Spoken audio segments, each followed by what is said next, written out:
premier contact, Emmanuel? Nous n'avons pas tout à fait le premier contact puisque nous n'avons pas complètement passé la couche de nuages. Nous voyons le soleil d'où nous sommes. C'est une chance et un privilège. D'ici 6 minutes, le disque lunaire va commencer à grignoter l'astre solaire. Ce sera le tout premier contact au-dessus de Reims et nous vous le ferons vivre avec nos 7 caméras en direct dans quelques minutes. Alors justement, dans quelques minutes aussi, premier contact avec, enfin plutôt dans plusieurs minutes, premier contact de l'éclipse totale avec les côtes françaises à Fécamp. Fécamp, Michel Floquet. Oui Charles, ici le premier contact est prévu à 11h02 31. Vous voyez comme c'est précis. Mais je vous propose de regarder tout de suite les plus privilégiés des Fécampois, ceux qui en bateau prennent la mer depuis ce matin et à un rythme soutenu depuis une demi-heure environ. Ils quittent le port de Fécamp entre ces falaises, cadre grandiose, pour aller observer depuis la mer l'éclipse et surtout l'ombre de la Lune. Alors ici la météo joue avec nos nerfs, il faut bien le dire, il fait plutôt beau à l'horizon, mais nous avons au-dessus de la tête quelques gros nuages, parfois ils s'en vont et on veut y croire. Parfois ils sont là et c'est beaucoup plus difficile. J'ai avec moi Yves Tréméac qui est un des astronomes amateurs de la région. Vous êtes à la fois astronome et officier de marine. Yves, que va-t-il se passer dans moins de 2 minutes maintenant Eh bien, dans moins de 2 minutes, il va se passer ce qu'on appelle le premier contact, c'est-à-dire que le bord extérieur de la Lune va commencer à grignoter le Soleil. C'est ce qu'on appelle, nous astronomes, le premier contact. Alors, vous êtes un privilégié, un chanceux, car vous avez pu déjà observer dans votre vie de marin et d'astronome une éclipse. Racontez-nous. Oui, tout à fait. J'ai eu la chance tout à fait exceptionnelle de pouvoir assister en février 98 à l'éclipse qui s'est produite aux Antilles. J'étais en escale sur mon navire et j'ai pu donc voir, c'était ma première éclipse, voir ce spectacle fabuleux. Unique au monde. Il y a une relation privilégiée entre les marins, le ciel et même entre Fécamp et l'éclipse d'ailleurs, vous me disiez. Oui, tout à fait. L'éclipse d'aujourd'hui, du 11 août 99, est très symbolique pour la ville de Fécamp, qui, comme chacun sait, était la capitale des Terre-Neuve. Et il se trouve que l'éclipse d'aujourd'hui, du 11 août 99, a commencé sur les bancs de Terre-Neuve. Alors, qu'est-ce qu'on voit lorsqu'on observe l'éclipse de la mer? Est-ce qu'on a une sensation différente de celle que les terriens que nous sommes vont avoir dans quelques instants? Ah, tout à fait. On se sent tout petit face à la nature. On assiste à un spectacle grandiose. En plus, quand on est sur l'océan, on est entouré d'un milieu qui est hostile, en fait, à l'homme. Et on ressent quelque chose que malheureusement j'ai du mal à décrire. Il faut le vivre. Est-ce qu'il y a de l'inquiétude? Parce que pendant longtemps les équipes sont terrorisées, les humains. Est-ce que sur son bateau on est un petit peu... Non, du tout. Non. Vous êtes astronome amateur. L'astronomie c'est combien de personnes? L'astronomie amateur c'est combien de personnes en France à peu près aujourd'hui? Je pense que l'astronomie au niveau des clubs tourne autour de 30-50 000 personnes peut-être. Je pense qu'au niveau population française, à peu près 10% de la population française a pu au moins observer une fois. C'est un loisir qui se développe de plus en plus. C'est un loisir qui est à la portée de tous. Il faut s'acheter un télescope quand même, non? Au niveau individuel, ça reste quand même un loisir relativement onéreux, puisque les premiers télescopes, si on veut vraiment observer dans de bonnes conditions, tournent aux alentours de 4 000, 5 000 francs. Yves, je pense qu'on est là, théoriquement, au moment théorique du premier contact. On en approche. En tout cas, il faudrait peut-être tout à fait. Chausser nos lunettes et voir si l'on voit quelque chose. Quelle heure est-il? 11h02. C'est le moment.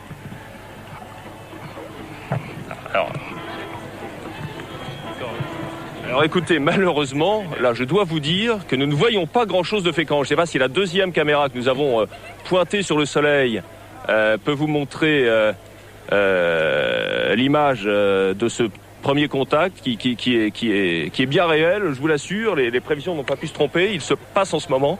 Mais nous avons malheureusement un gros nuage. C'est quoi comme nuage ça? Là c'est un cumulus. Malheureusement voilà. Il est à la mauvaise position. Alors écoutez, pour l'instant nous ne voyons rien. Je vous propose, si le ciel se dégage, de vous en avertir. Là, au-dessus là. Voilà, Michel Floquet, nous avons eu un premier contact, en tout cas une première apparition du soleil qui était très applaudi ici. Hein. Je crois qu'Alain Gillot-Pétré a quelques nouvelles de la météo à nous donner là. Mais tout de suite avant, quelle est la direction du vent à Fécamp, Michel Floquet? Quelle est la direction du vent? Ouest ou est? Non, le vent vient de la mer, mais il est pratiquement nul. Donc, nous ne sommes pas très optimistes. En même temps, il y a eu de belles éclaircies tout à l'heure, une dizaine de minutes. Espérons que ça va revenir. Nous avons le temps, vous savez, l'éclipse totale, c'est 12h18. Oui.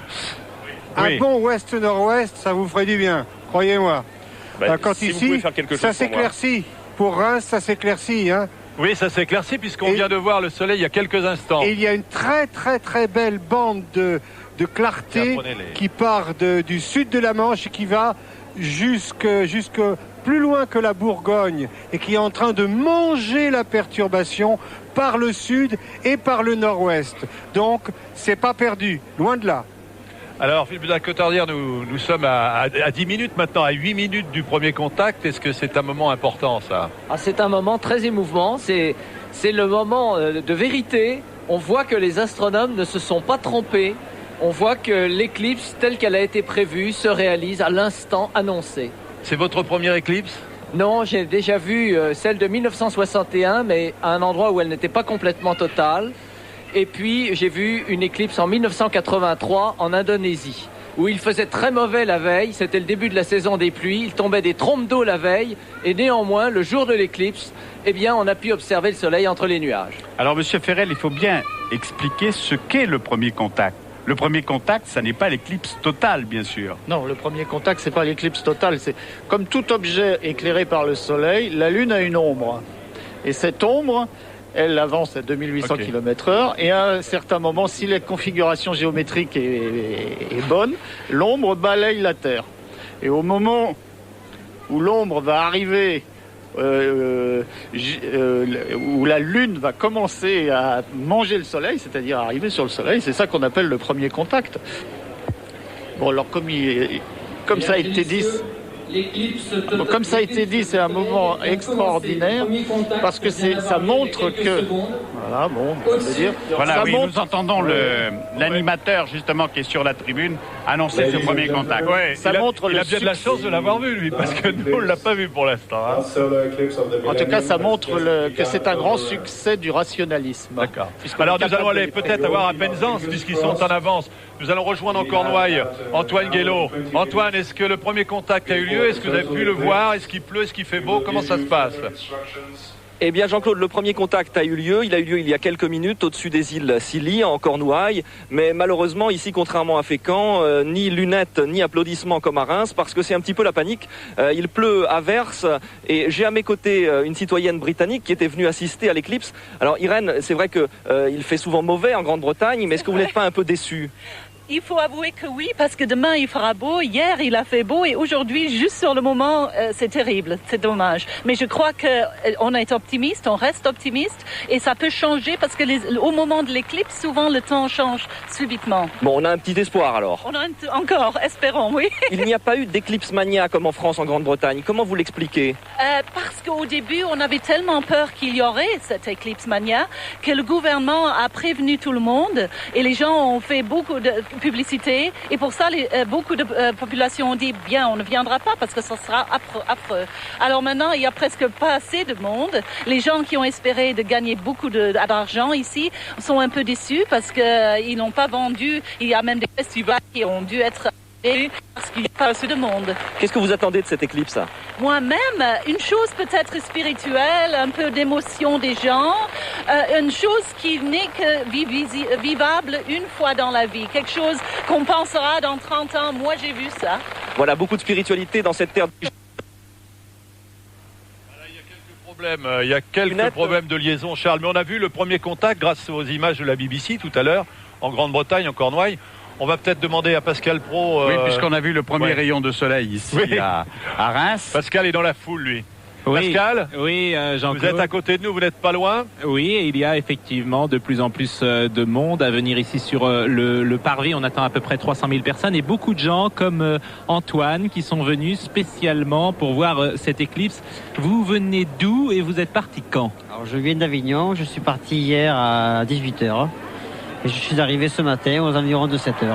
Donc vous avez roulé toute la nuit? J'ai roulé toute la nuit, sans problème. Et vous allez repartir juste après l'éclipse? Non, on va rester sur Reims, on va en profiter Pascal, pour... Pascal, oui.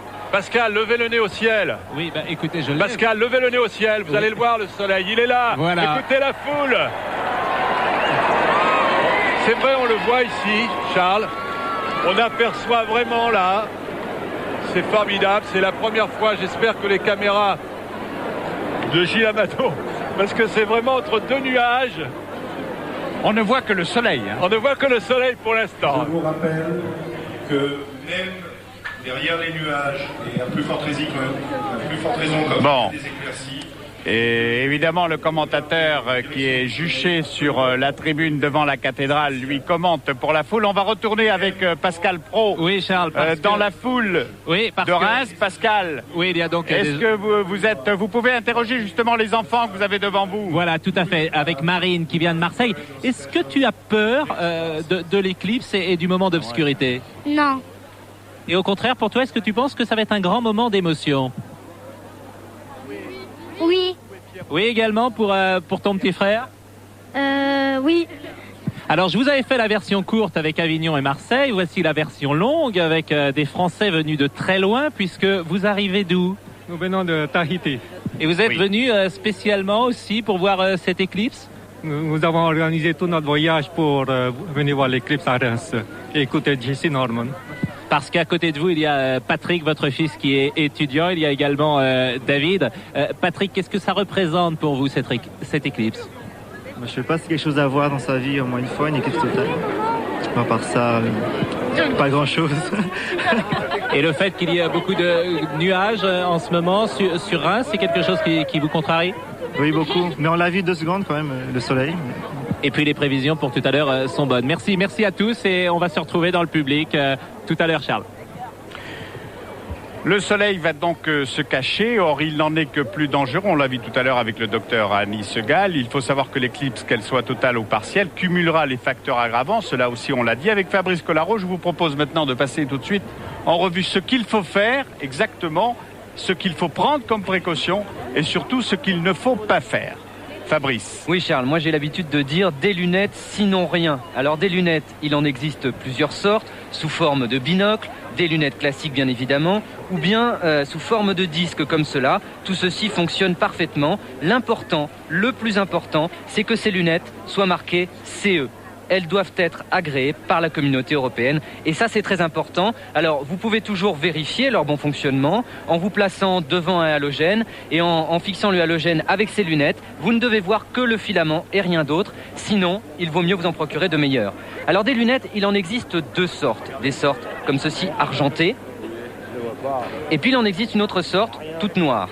Alors ce sont 2 matières différentes qui ont des propriétés assez différentes. La première c'est du mylar, c'est ce qu'on appelle du mylar, c'est cet aspect argenté comme ceci. Alors ça a une bonne protection au niveau des infrarouges, par contre ça donne une petite couleur bleutée au soleil et c'est pour cela que l'on préfère souvent le polymère noir.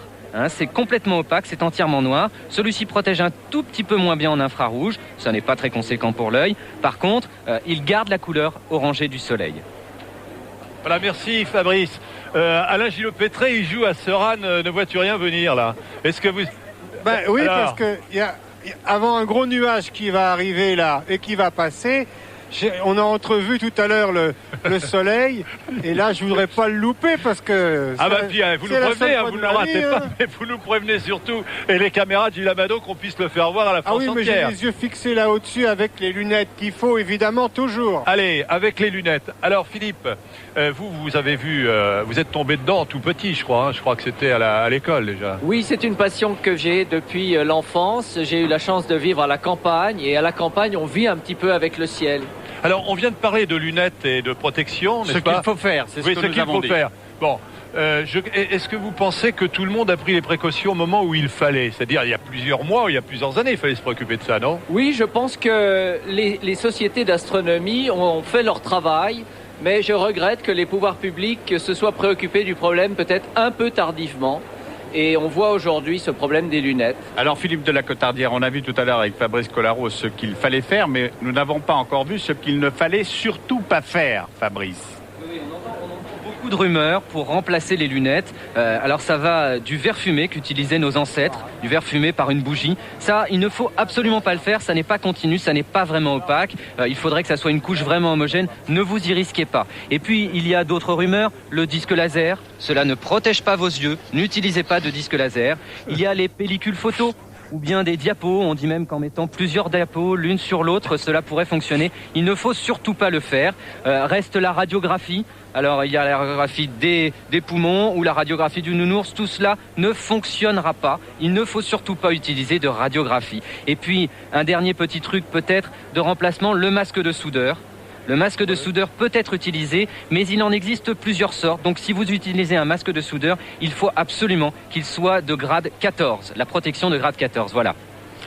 Merci Fabrice. Pour les anciens, le soleil est un dieu. Pour nous, c'est une simple étoile, une source d'énergie, de chaleur, de lumière et de vie qui comporte encore quelques mystères et non des moindres.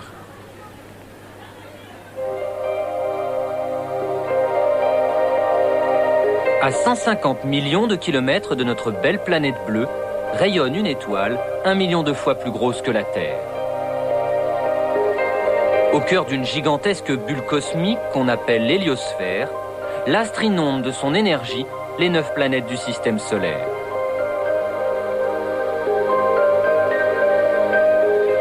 Les hommes ont toujours vénéré le Soleil comme un dieu, et pour cause. Sans cette chaudière nucléaire qui nous apporte lumière et chaleur, aucune vie ne serait possible. D'où l'importance de mieux le connaître. Une fantastique quantité d'énergie est produite au centre de l'énorme boule de gaz par la fusion d'atomes d'hydrogène. La température de ce cœur s'élève à 15 millions de degrés, alors qu'à la surface, elle dépasse tout juste les 6000 degrés. Quand l'énergie est produite, qu'est-ce qui se passe? Eh bien, elle diffuse, elle est transférée. Un petit peu comme quand vous avez votre radiateur, vous chauffez, l'énergie se répand dans la pièce. À la différence près que dans le Soleil, l'énergie qui se répand à partir du centre, elle met du temps à parvenir à la surface. Elle met même 1 million d'années. Le Soleil qui nous éclaire aujourd'hui, pendant que vous regardez cette émission, dites-vous que le feu qui a provoqué ça, il a brûlé il y a 1 million d'années. Si aujourd'hui, par une opération magique, j'éteignais le Soleil, il ne se passerait rien pendant 1 million d'années, parce que je bénéficierais de tout ce qui est en train de sortir. Et ce qui brûle en ce moment au sein du Soleil, ça nous éclairera dans 1 million d'années. Du fait de ces réactions thermonucléaires, le Soleil est loin d'être une sphère parfaite. Il vibre, résonne et se déforme en permanence. Des courants électriques de plusieurs milliards d'ampères le traversent de toutes parts, et des flux de particules sont expulsés de cette atmosphère orageuse et filent dans l'espace à la vitesse sidérale de 2 millions de kilomètres à l'heure. Ces bouffées de vent solaire peuvent atteindre la Terre, mais celle-ci est heureusement protégée par un énorme champ magnétique. Il arrive cependant qu'une partie de ces particules électriques réussissent à s'infiltrer jusqu'au niveau des pôles de notre planète. Elles dessinent alors dans le ciel ces magnifiques aurores boréales qui ont toujours fasciné les hommes. L'activité du Soleil est cyclique, avec des périodes de grand calme qui alternent avec d'intenses agitations. Et c'est l'observation des éclipses qui permet aux scientifiques de le comprendre. Avec l'invention de la lunette chez Galilée, on s'est rendu compte que le disque solaire n'était pas immaculé, qu'il y avait des taches. Et depuis le milieu du siècle dernier, donc depuis maintenant 150 ans, on sait, en comptant les taches solaires, que leur nombre évolue de façon régulière, avec un cycle d'une durée moyenne de 11 ans. À cause de l'atmosphère terrestre, ces observations depuis le sol ont leurs limites. Heureusement, il y a maintenant SOHO. Ce petit satellite européen a été placé en orbite autour du Soleil, à un endroit où s'équilibrent les champs magnétiques des 2 corps célestes.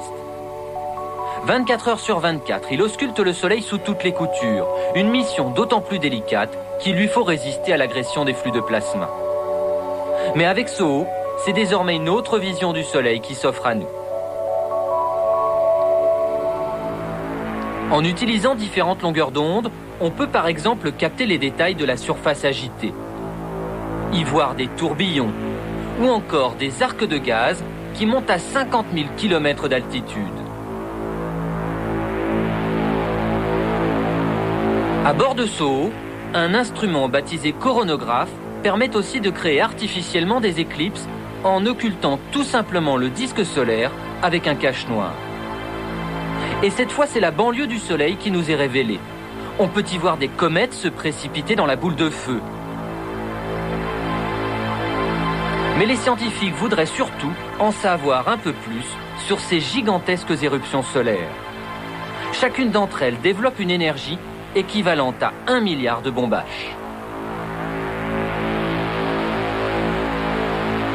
Si demain on veut se promener entre les planètes, si on envoie des sondes se promener entre les planètes, je ne vous conseille pas de voyager quand le Soleil est en éruption. Sinon, c'est pire que d'être placé près du cœur de Tchernobyl quand il explose. Vous allez recevoir des particules d'énergie, donc vous allez très vite mourir d'un cancer. Donc c'est très dangereux même pour les... Donc on a intérêt à savoir quand ces éruptions vont avoir lieu. Oui, malgré les progrès fulgurants effectués ces dernières années, il y a encore beaucoup à apprendre sur la météorologie du Soleil. Car ces turbulences ont certainement une influence sur nos propres changements climatiques, influence qui de nos jours reste encore bien mystérieuse.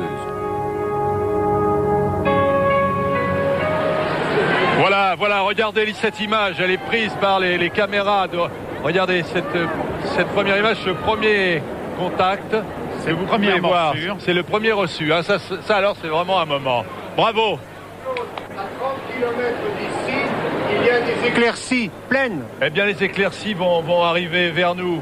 On va peut-être appeler Thierry. On va passer alors. Regardez le premier contact. On va revoir celui de la BBC d'il y a quelques instants. Là, vous êtes toujours à Reims, mais on va nous envoyer les images de la BBC. Le premier contact à Penzance, le voilà. C'est le premier contact anglais, en quelque sorte. Oui, on a perçu celui de Reims tout à l'heure, mais celui-ci, premier contact, c'est à Penzance, ce premier contact anglais. C'est assez impressionnant, ça mord déjà pas mal, hein. Ça mord vite au début. C'est plus que le premier contact, d'ailleurs. Parce que là, c'est une morsure déjà beaucoup plus large du Soleil par la Lune. Dans l'hémisphère nord, le Soleil est attaqué par le bord droit. Alors on va peut-être appeler la base militaire d'Évreux, Thierry Guerrier. Thierry. Oui, Jean-Claude, vous m'entendez là, Jean-Claude? Oui. Est-ce que vous Oui, Jean-Claude, il y a un petit peu...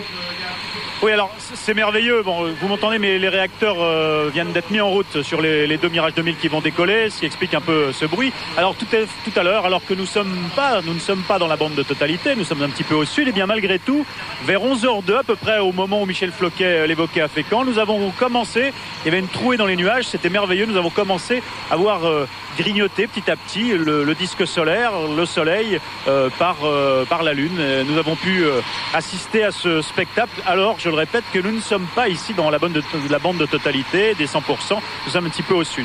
Alors les équipages sont donc à l'intérieur des deux avions. À l'heure actuelle, le briefing est fini. Ils viennent de mettre en route les réacteurs. Ils vont décoller dans un petit peu moins d'un quart d'heure, vers 11h35, pour mettre cap au 330 nord-ouest, donc vers Fécamp, 5000 mètres d'altitude. Et ils vont faire plusieurs passages, et notamment ils vont essayer, autant que la couche nuageuse le leur permette, ils vont essayer de se mettre d'abord en parallèle de la ligne de l'ombre pour essayer de filmer ce passage.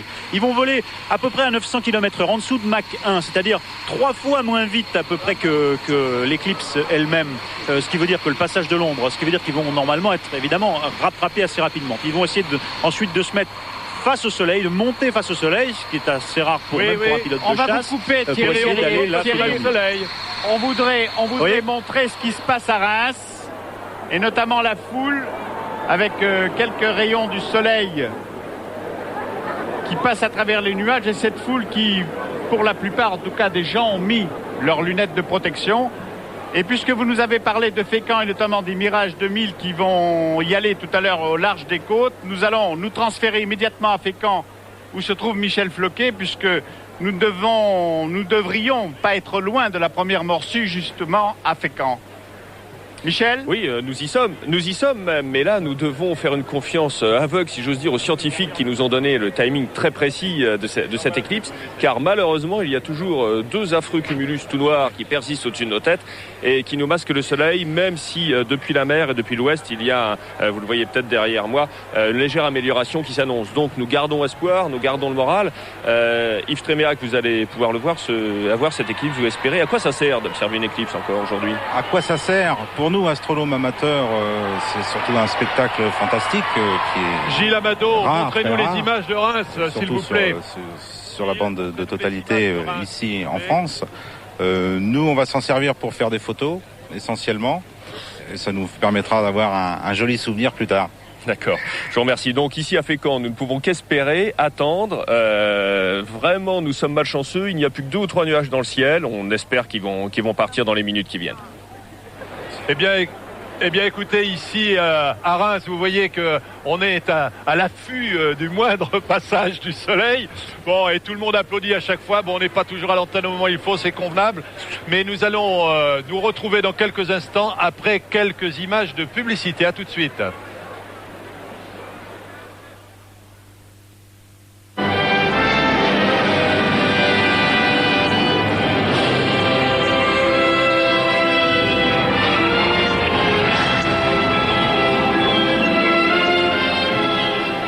Repartons à la chasse du soleil et d'un coin de ciel bleu, peut-être à Paris avec Christian de Dadelsed. Exactement, depuis 11h25 exactement, ici c'est un soupir de soulagement et même une explosion de joie au Trocadéro. Il y a beaucoup de monde. Après Rueil-Malmaison vers 11h23, c'est au-dessus de la Tour Eiffel à Paris que le soleil est apparu. Il y a d'ailleurs, je vous le dis, beaucoup de monde pour regarder. Je pense qu'on peut vous remontrer encore une fois l'image. Effectivement, le soleil est en partie entamé ici et tout le monde a chaussé ses lunettes. Il y a du monde sur les marches du Trocadéro, il y a du monde autour des bassins, il y a du monde partout. D'ailleurs, autour de moi, il y a plein de personnes qui sont là et qui ont déjà commencé à voir. Qu'est-ce que vous en avez pensé, madame? Vous venez d'où? Je viens d'Avignon. Et pour l'instant, il n'y a pas beaucoup de grignotés, mais c'est pas mal. Vous êtes... ça vous donne de l'espoir? Ah bah oui, on espère beaucoup. Et on aurait aimé que le ciel soit un peu plus dégagé. Donc, si ça continue comme ça, ça va être vraiment formidable ici. Et je vous dis qu'il y a de plus en plus de monde au Trocadéro. Et donc, nous avons bien choisi l'endroit pour observer ce phénomène. Merci Christian. Nous allons maintenant rejoindre à Évreux. Nous allons à Évreux. Thierry Guerrier. Thierry. Bien, Jean-Claude. Jean-Claude, écoutez, je pense que les équipes de TF1 ici vont pouvoir vous montrer ce plan. Donc, nous venons de le voir. J'espère qu'on va le revoir. Voilà, je regarde à nouveau avec mes lunettes pour savoir. Ouais, c'est ça, un bon quart du soleil qui est mangé là par la Lune. Ah oui. Et nos nuages, les nôtres, petit à petit, nous dégagent pour l'instant le ciel, peut-être encore pour une bonne vingtaine de minutes, j'espère, pour qu'on puisse assister à ce spectacle. Alors même que les 2 Mirage 2000, un Mirage 2000C et un Mirage 2000D, viennent de quitter le tarmac et vont décoller dans quelques instants. Ils doivent aller, je pense, s'installer en bout de piste pour se mettre face au vent et prendre l'air et immédiatement grimper à 5000 mètres d'altitude et essayer de récupérer nord-ouest pour essayer de s'approcher au mieux et surtout essayer de filmer cette ombre notamment. Alors je ne sais pas si on peut vous remettre à nouveau parce que là c'est bien dégagé voilà, on est toujours dans ce quart et cette vision assez étonnante bientôt d'un croissant de soleil. Alors, les Mirage 2000 donc s'apprêtent à décoller. L'hydravion Catalina, à bord duquel se trouve Emmanuel Ostian, l'a fait depuis pas mal de temps. Emmanuel? Oui, Emmanuel, je vois un petit coin de ciel bleu au-dessus, voilà, juste derrière vous. Enfin du ciel bleu. Enfin du ciel bleu. Oui. Nous sommes passés au-dessus de la couche de nuages et ici, naturellement, le spectacle est magique. Nos caméras extérieures vous en font largement profiter. Vous savez, dans l'Antiquité égyptienne, on disait que le dieu Hélios, au moment des éclipses, était dévoré par un serpent. Et bien, c'est un petit peu le sentiment que ça nous donne ici, comme si la lune se mettait, sinon à dévorer, du moins à grignoter partiellement le soleil. Nous vous rappellerons d'ici quelques minutes pour vous donner les toutes premières images du ciel de l'éclipse. Les toutes premières images du ciel bleu. Mais ici à Amiens aussi des images, puisqu'on vient d'apercevoir nous-mêmes sans être dans l'avion. Nous avons vu, voilà, vous voyez, là nous l'apercevons déjà. C'est en direct du zoo d'Amiens. Voilà, ce que voient les animaux. Peut-être que le coq va chanter tout à l'heure une deuxième fois, on le saura tout à l'heure. Écoutez ici aussi. On est en attente aussi de voir le soleil. C'est que dès qu'il commence à percer, regardez cette superbe image là. Là aussi c'est un bon tiers, non? Un bon tiers, Philippe? Un bon tiers, oui. Au début ça va très vite.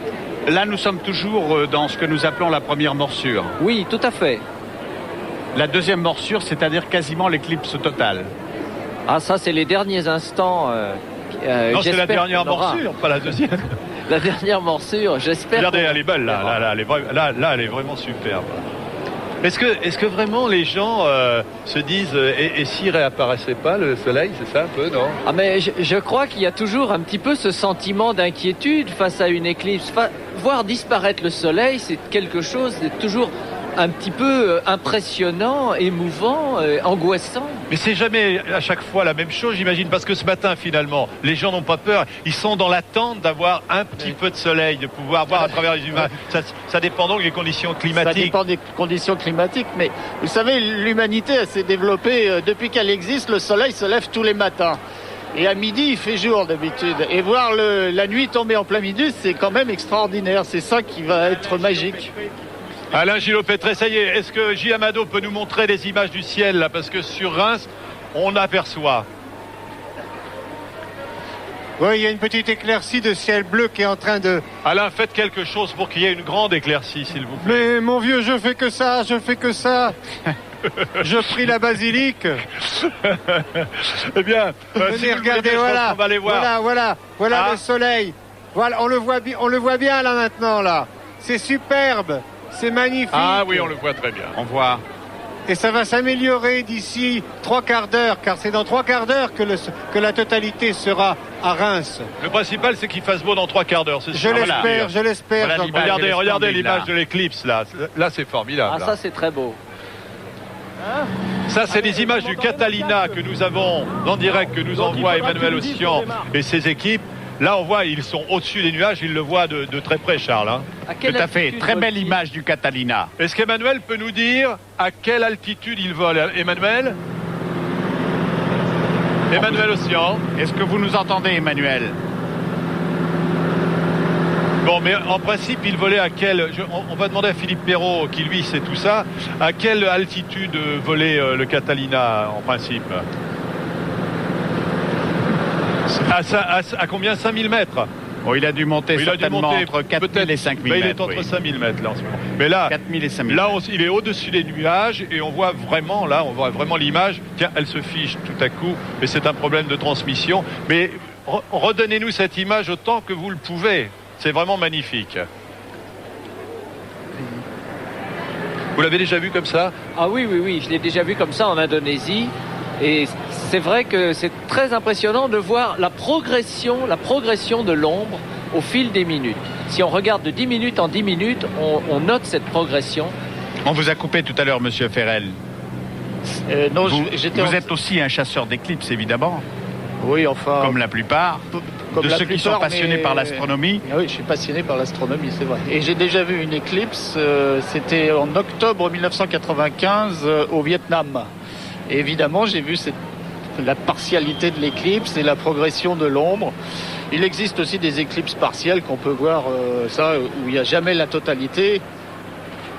Ouais, je t'entends un peu. Bon, les éclipses partielles sont aussi séduisantes pour le scientifique, elles sont beaucoup moins séduisantes, évidemment, puisque c'est pendant la totalité que c'est le seul moment où on peut voir la couronne du soleil.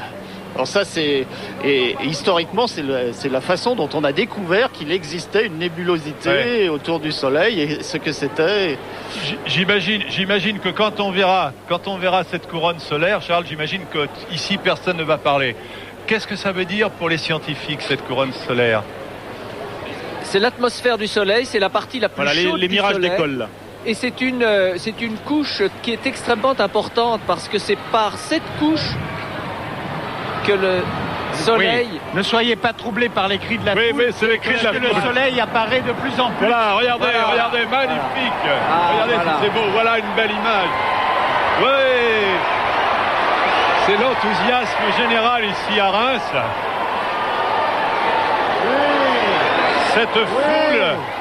Cette foule qui hurle, sa joie de voir le soleil et peut-être sa crainte de le voir disparaître. Alors Emmanuel Ossian, vous qui êtes encore plus près du soleil que nous, que ressentez-vous? Dites-nous ça en direct de votre Catalina. Écoutez, c'est exceptionnel ce spectacle. Nous sommes sur un tapis de nuages et nous observons évidemment avec nos lunettes J'espère qu'on vous entend mieux que nous, Emmanuel. Voilà l'image du Catalina. Voilà, vous voyez l'image, nous observons avec nos lunettes en ce moment même, et grâce à une caméra qui est équipée d'un filtre. Demandons à Gilles Amado, on va vous couper, demandons plutôt à Gilles Amado de nous montrer l'image que nous avons, nous, que nous voyons vraiment en live, en direct. Voilà, regardez. C'est quand même magnifique. Voilà, si vous n'êtes pas pourvu des lunettes protectrices et agréées, regardez à la télé. Hein. Je crois que c'est le meilleur conseil qui avait été donné d'ailleurs aux élèves canadiens au cours de la précédente éclipse, et on s'en portera que mieux. Regardez cette magnifique image. Bon, bien sûr, ça, c'est l'image de Reims. C'est celle de Reims. C'est celle de Gilles Amado. Oui. Et lorsque le ciel est un tout petit peu plus sombre et filmé avec les caches évidemment nécessaires par les caméras du Catalina, l'image est beaucoup plus sombre et le soleil beaucoup plus rougeoyant. Regardez sur l'écran, c'est formidable, c'est d'une clarté. Et les nuages finalement ajoutent à cette clarté quelque part. Oui, les nuages ajoutent au suspense en tout cas. Oui.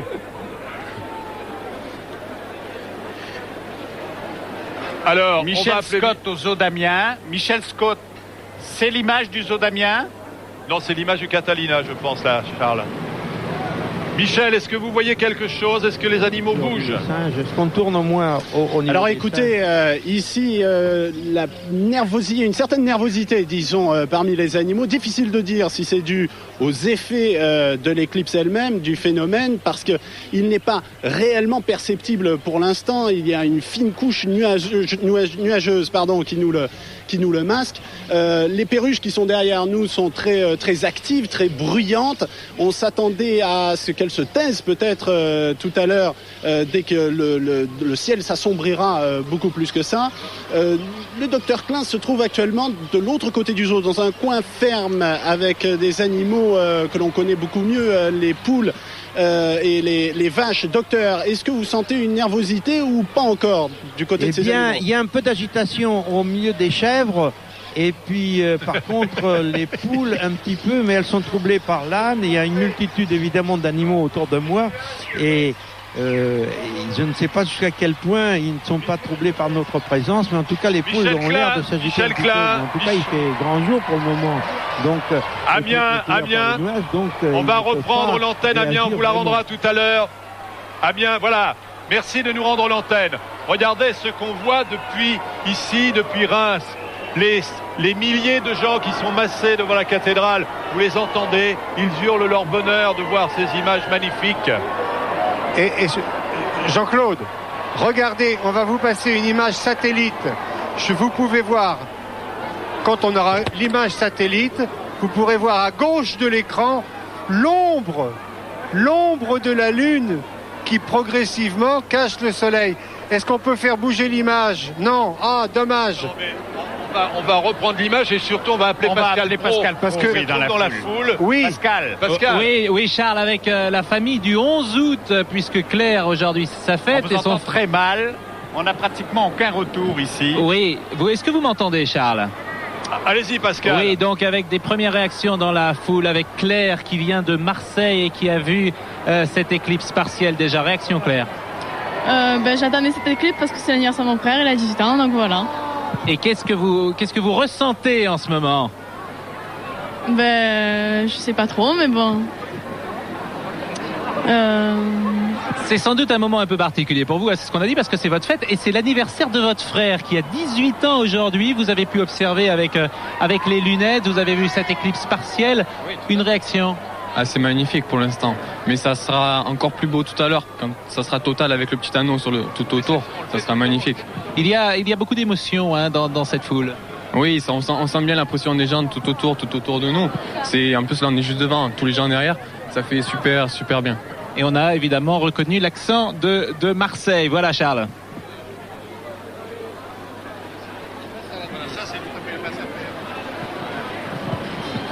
Voilà, alors donc ça va durer encore combien de temps Eh bien, cette phase? Il est à peu près midi moins le quart, donc il est exactement 11h41. 11h41. Donc il nous reste une demi-heure, quoi, en gros. Un peu plus même, 40 minutes. L'ombre doit toucher à Fécamp à 12h16, je crois.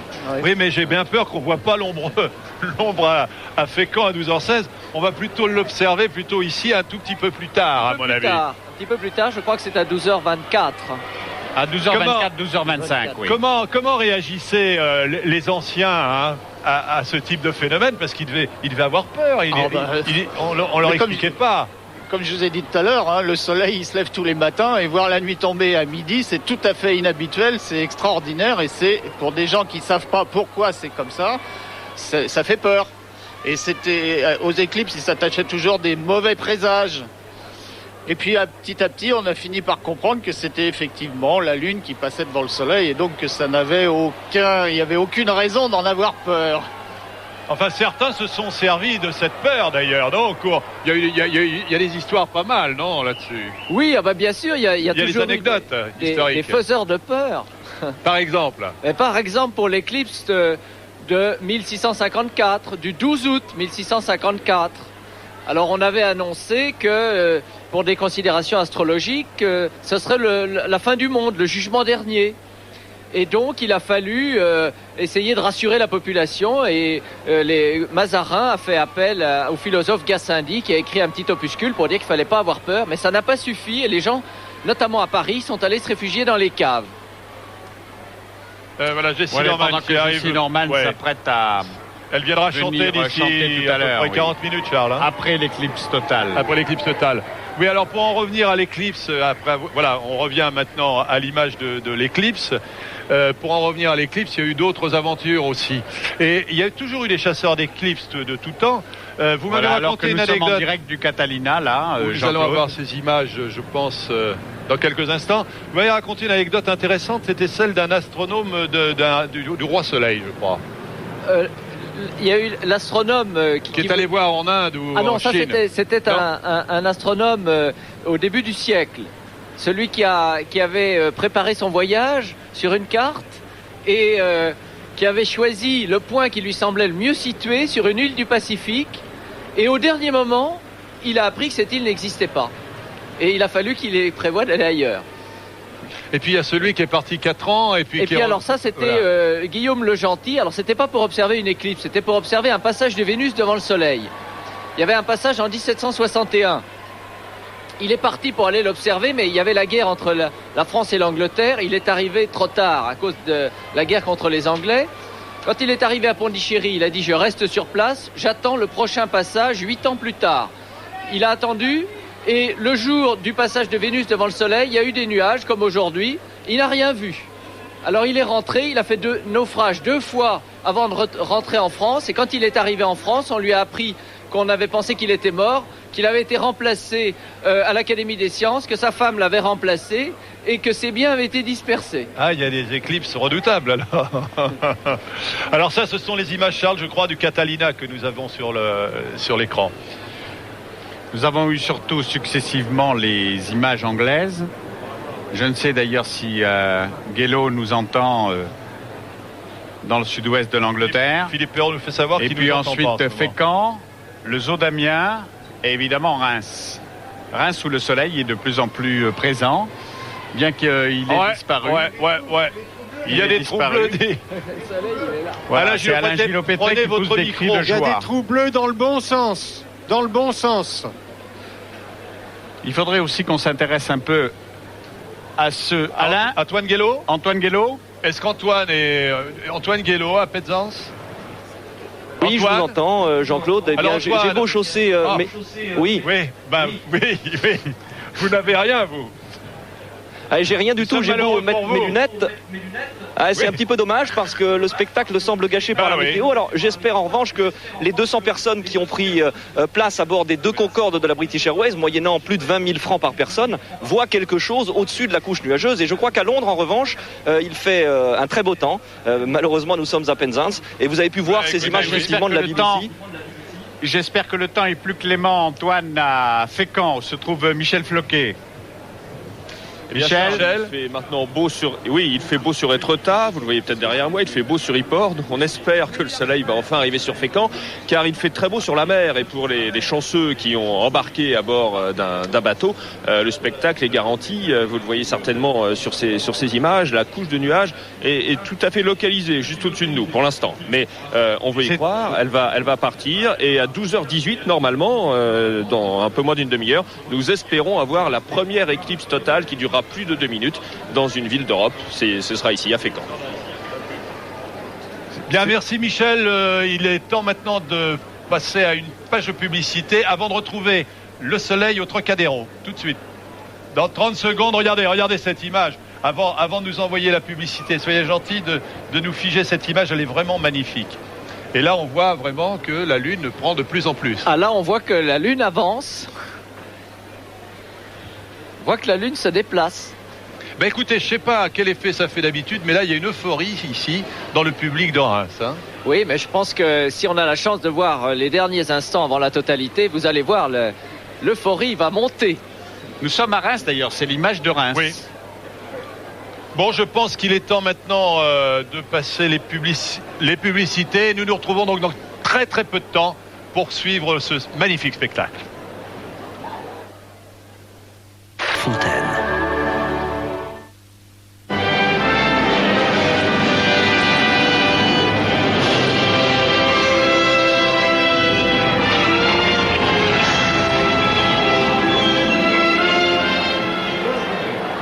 Nous allons rejoindre immédiatement la base militaire d'Évreux où les 4 Mirage 2000 ont décollé. Thierry Guerrier. Eh bien, Charles, avec les pilotes. Oui, nous Thierry, avons en effet peut-être les pilotes en ligne. C'est toi. Est-ce que vous avez les pilotes en ligne? Le lieutenant-colonel Clapier. Est-ce qu'on peut appeler le lieutenant-colonel Clapier? Mon colonel, est-ce que vous nous entendez? Non, il y a un problème de son là, je pense, Thierry. Là, ce sont. C'est-à-dire que les images que nous voyons ici sont celles du Catalina et nous allons tout de suite à Amiens où le contact. Ah, voilà le contact est établi avec l'un des pilotes. Ah, voilà le commandant et tout. Est-ce que vous nous entendez, commandant? Qu'est-ce que vous ressentez, mon colonel? Qu'est-ce que vous voyez en ce moment? Et la luminosité est encore intense. Donc, et vous voyez la Lune comme elle a mordu déjà sur le Soleil? À peine, parce que le phénomène sans lunettes spéciales est difficile à percevoir et qu'on ne peut pas fixer longtemps le Soleil. Ah oui, vous n'êtes pas équipé de lunettes spéciales et pour cause. Nous allons tout de suite rejoindre le zoo d'Amiens où la morsure du Soleil par la Lune est beaucoup plus importante. Est-ce que Michel Scott nous entend? Est-ce que nous avons l'image du zoo d'Amiens? Oui, Charles, on vous entend bien. Et ici, est-ce que vous pouvez nous montrer le ciel, ce que vous voyez à partir du zoo? Vous allez le voir. Vous allez le voir. Le voilà. Voilà le disque solaire, effectivement bien rogné par le disque lunaire. Et cela se sent, il y a une espèce d'assombrissement quand même depuis tout à l'heure ici dans le zoo.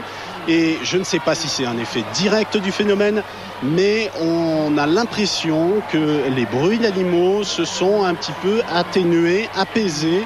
Les oiseaux chantent moins. Peut-être est-ce un effet de mon imagination, on ne sait pas. Mais enfin, c'est l'impression que j'ai ici. Du côté des loups, on est juste à côté de l'enclos de ces 8 loups qui se trouvent derrière nous et que l'on observe depuis tout à l'heure. C'est le grand calme. Je ne sais pas si on les voit. Voilà, vous les découvrez. Apparemment, c'est une grande tranquillité là qui règne chez eux. Pas d'effet direct. Oui, Jean-Claude. Michel, merci, parce qu'il se passe des choses ici. On va appeler Pascal Pro. Parce que là, ici à Reims, le soleil apparaît. Oui, vous avez on a du ciel bleu, le ciel apparaît. Une grosse poche de ciel bleu, ça va durer un petit moment. Oui, Jean-Claude, vous avez raison. Et c'est vrai qu'il y a une douce euphorie, que chaque éclaircie est saluée comme un but dans un stade de football. On en est à 4 buts marqués, en gros, depuis 1 heure. C'est la 4e éclaircie. Et je vois que vous êtes particulièrement bien équipé, monsieur. Pardon?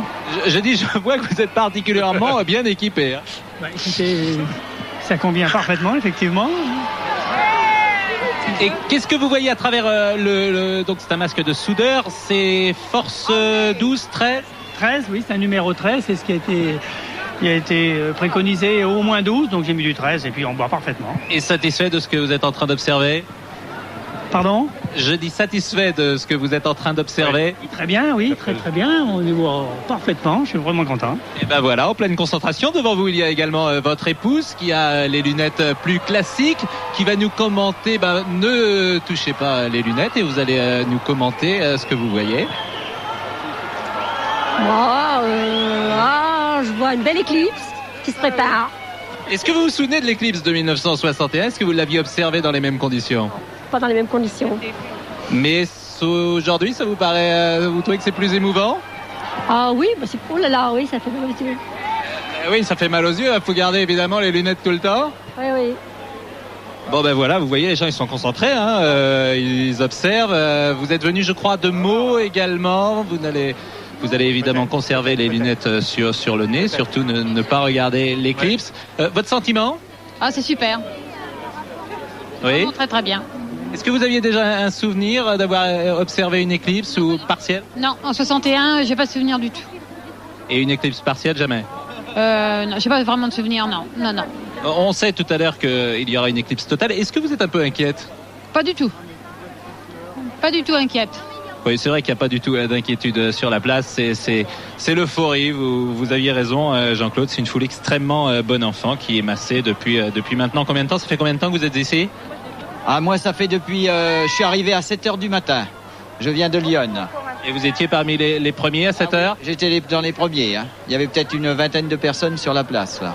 Et là, vous êtes content d'être resté pendant 4 heures? Oui, je suis très content. Hein. C'est magnifique. Et ça continue, d'ailleurs. Hein. Bah, vous le voyez, c'est un sentiment qui est partagé. C'est magnifique. Tiens, un petit enfant. Quel âge tu as? Il a 10 ans. Voilà, tu as 10 ans. Tu t'appelles comment? Adrien Renaud. Adrien, d'accord. Adrien, est-ce que ça te plaît? Oui, très bien. C'est très beau et c'est très joli. Est-ce que c'est un peu émouvant aussi, à ton avis? Bah oui, parce que c'est juste à la fin du siècle et il n'y en aura pas d'autres dans le siècle qui est là. D'accord. Et là, l'éclipse, elle est presque totale, tu vois? Oui, elle est presque totale. Il y a presque plus qu'un croissant, c'est tout. Eh ben d'accord. Adrien, tu quittes pas les lunettes. Et puis voilà, je vais peut-être vous rendre l'antenne, Charles et Jean-Claude. Il est presque midi, nous sommes à peu près à 18 minutes de l'éclipse totale et nous allons prendre l'air et rejoindre le Catalina avec Emmanuel Ostian. Regardez Charles, il reste plus grand chose. Hein. Oui, nous sommes, Emmanuel. Nous sommes en ce moment, Charles, en train de naviguer sur un océan de stratocumulus. Le spectacle est formidable. Si vous voyez parfois l'image un petit peu bougée, c'est à cause naturellement des perturbations qui entraînent des mouvements de l'avion. Alors je me tourne vers Philippe, le pilote, pour lui demander ce que ça fait lorsque l'on a l'habitude de naviguer avec le soleil, de le voir légèrement obstrué, comme c'est le cas en ce moment. Je pense que ça va être très impressionnant. Déjà, l'éclipse totale, pour nous, ça ne va pas changer grand-chose puisqu'on est en vol aux instruments, on est sous contrôle de Paris, là. On a mis l'éclairage à fond, donc ça ne va pas changer grand-chose, simplement une nuit très courte. Ce sera peut-être au moment du noir total qu'il y aura un problème, non? Oui, parce que l'œil n'est pas habitué et tout, donc ça va venir très rapidement. C'est ça le seul problème. Enfin, ça va être une très grande expérience, je pense. Voilà, et puis nous espérons aussi voir tout à l'heure le cône d'ombre qui se déplacera, qui surfera en quelque sorte sur les nuages. Vous savez qu'il arrivera aux alentours de 2800 km/h, 800 mètres secondes, et nous essayerons à ce moment-là de le suivre sur la surface des nuages. Eh bien, vous nous appelez dès que vous êtes dans cette situation. Nous allons maintenant retourner en Grande-Bretagne, retrouver Antoine Guélaud, qui j'espère, lui, voit aussi le soleil et la lune. Antoine, vous êtes toujours dans malheureusement, le soir total. Il est vrai que les conditions météo ne se sont pas améliorées. Jean-Claude, il est vrai que le ciel s'est obscurci, le vent s'est considérablement levé. Il y a sur la plage de Penzance plusieurs milliers de personnes. Les flashs des appareils photo commencent à crépiter.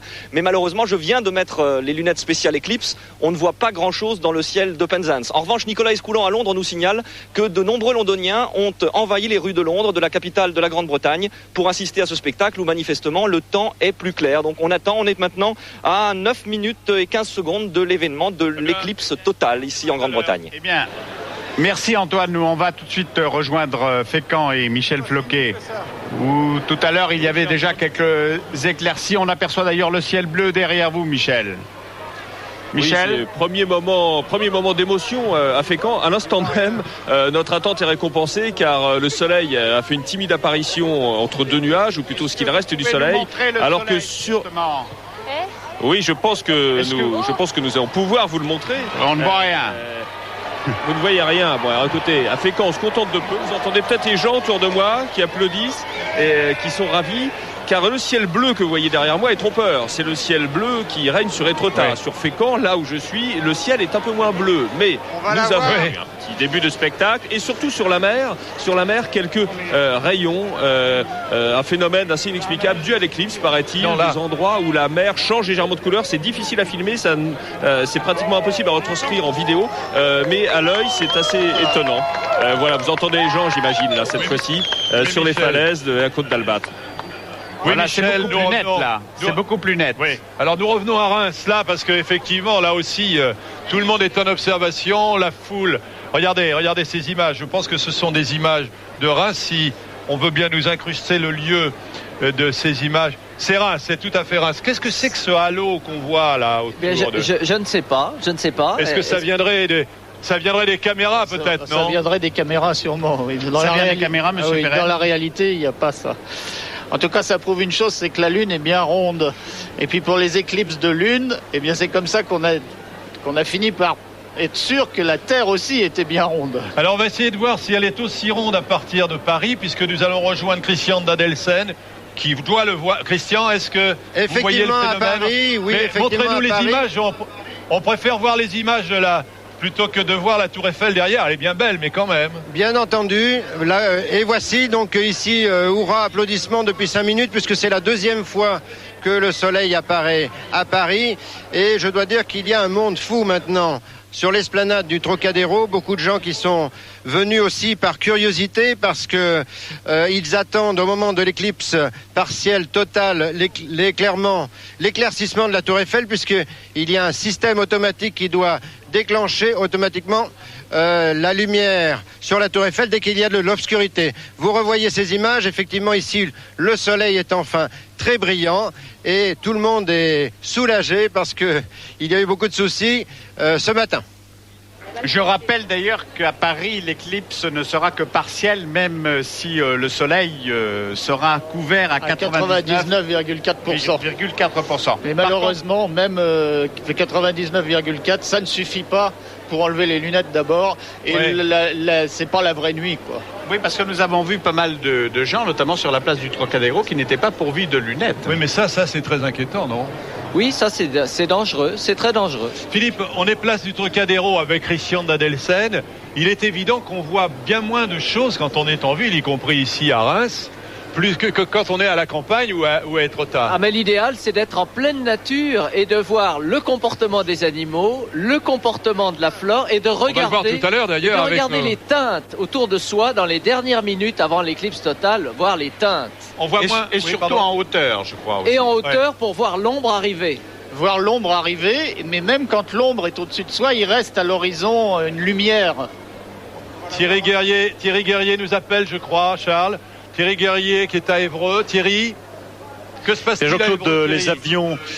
Écoutez, nous allons nous approcher, nous aussi, évidemment, de l'ombre. Petit à petit, le soleil disparaît.